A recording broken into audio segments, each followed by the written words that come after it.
Breaking news laddu కల్తీకి సంబంధించిన వాస్తవాలను assembly వేదికగా బయటపెడతామన్నారు మంత్రి నారా లోకేష్. అయితే అసెంబ్లీకి రావాలని సభ్యులను ఎవరూ బొట్టు పెట్టి పిలవరని సిట్చాట్లో అన్నారు. సభకు రావటం ఎమ్మెల్యేల బాధ్యత అని గుర్తు చేశారు.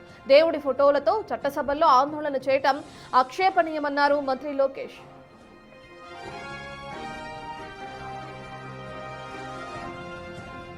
ఏపీ వ్యాప్తంగా అలాగే 2 తెలుగు రాష్ట్రాల్లో సంచలనం సృష్టించిన తిరుమల తిరుపతి దేవస్థానానికి సంబంధించిన లడ్డూ ప్రసాదంలో నెయ్యి కల్తీ విషయం మనందరికీ తెలిసిందే. ఇందులో భాగంగా అటు ఏపీలో దీనికి సంబంధించి రాజకీయం ఒక్కసారిగా వేడెక్కింది. అటు ప్రతిపక్ష నేతలు అలాగే విపక్ష నేతలు కూడా ఒకరిపైన ఒకరు ఆరోపణలు చేయటం, అధికార పక్ష నేతల్ని టార్గెట్ చేసుకుంటూ ఆరోపణలు చేయడం మనం చూస్తున్నాం. లడ్డూ కల్తీకి సంబంధించి ఇప్పుడు అసెంబ్లీ వేదికగా బయట పెడతామంటూ కూడా మంత్రి నారా లోకేష్ హాట్ కామెంట్స్ చేశారు. దీనికి సంబంధించిన పూర్తి డీటెయిల్స్ అందించడానికి మా ప్రతినిధి శివ అందుబాటులో ఉన్నారు. శివ, మనం చూస్తున్నాం ఎవరూ కూడా అసెంబ్లీకి రావాలని బొట్టు పెట్టి పిలవరు, మీరు అధికారంలో ఉన్నారు కాబట్టి సభకు రావటం ఎమ్మెల్యేల బాధ్యత అంటూ కూడా గుర్తు చేయడం జరిగింది. లోకేష్ ఎవరిని ఉద్దేశించి వ్యాఖ్యలు చేశారనుకోవచ్చు. ప్రధానంగా సభలో ఈ కల్తీకి సంబంధించి అంటే నెయ్యి కల్తీకి సంబంధించి బయట పెడతాము అని కూడా ఆయన వ్యాఖ్యలు చేయడం చూస్తున్నాం. ఏ విధంగా చూడొచ్చు ఈ వ్యాఖ్యలని? మొత్తం మీద చూసుకుంటే అసెంబ్లీ లాబీలో మీడియాతో లోకేష్ చిట్ చాట్ నిర్వహించారు. కల్తీ నెడ్డి వ్యవహారానికి సంబంధించి కూడా వాస్తవాలను దేవదేవుడికి జరిగిన మహాపచారం అని చెప్పి ఆయన చెప్పాడు. ఖచ్చితంగా అసెంబ్లీ వేదికగా దీన్ని బట్టబయలు చేస్తాము. అసెంబ్లీకి రావాలని ఎవరు కూడా బొట్టు పెట్టి పిలవరు. సభకు రావడం సభ్యులుగా వారి బాధ్యత.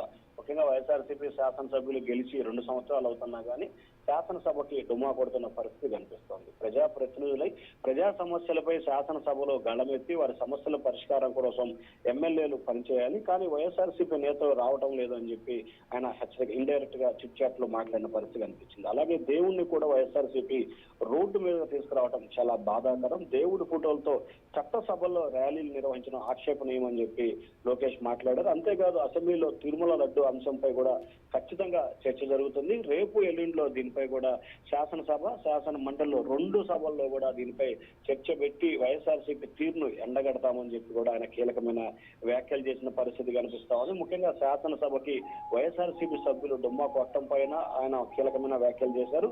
అలాగే తిరుమల లడ్డు వ్యవహారానికి సంబంధించి కూడా చిట్ చాట్ లో లోకేష్ మరికొన్ని కీలకమైన వ్యాఖ్యలు అయితే చేసిన పరిస్థితి కనిపిస్తా ఉంది. రైట్ శివ, ఇప్పుడు మనం చూసుకుంటే లోకేష్ చేసిన వ్యాఖ్యలకు సంబంధించి ఎవరైనా ప్రతిపక్ష నేతలు కానీ ఇతరత్ర నేతలు కానీ స్పందించే అవకాశం ఉందనుకోవచ్చు. ఎందుకంటే పర్టికులర్గా ఎమ్మెల్యేలు అందరూ సభకు రావాలి, బొట్టు పెట్టి పిలవమంటున్నారు. మళ్ళీ ఇంకో విధంగా కూడా ఆయన కొన్ని వ్యాఖ్యలు చేయడం మనం చూస్తున్నాం. అది కూడా ఖచ్చితంగా అసెంబ్లీలో మేము దీనికి చర్చకి ముందుకు తీసుకువెళ్తాం కల్తీ గురించి అని అంటున్నారు. మరి దాని గురించి మాట్లాడేందుకు ఇతర నేతలు ఎవరైనా స్పందించే అవకాశం ఉందనుకోవచ్చు. మాట్లాడిన చిట్ చాట్ వ్యవహారానికి సంబంధించి కూడా వైఎస్ఆర్సీపీ నేతలు ఖచ్చితంగా స్పందించే అవకాశం కనిపిస్తా ఉంది. ఎందుకంటే మరికొద్దిసేపట్లోనే శాసన మండలి ప్రారంభం అవుతుంది కాబట్టి శాసన మండలి ప్రారంభమైన తర్వాత వైఎస్ఆర్సీపీ సభ్యులు శాసన మండలికి వస్తారు. ఖచ్చితంగా వారు మీడియా ముఖంగా కానీ లేకపోతే చిట్ చాట్ కానీ ఖచ్చితంగా బొత్స సత్యనారాయణ లోకేష్ వ్యాఖ్యలకు సంబంధించి కూడా రియాక్ట్ అయ్యే అవకాశాలు అయితే స్పష్టంగా కనిపిస్తా ఉన్నాయి. రత్న రైట్, థ్యాంక్ యూ శివ.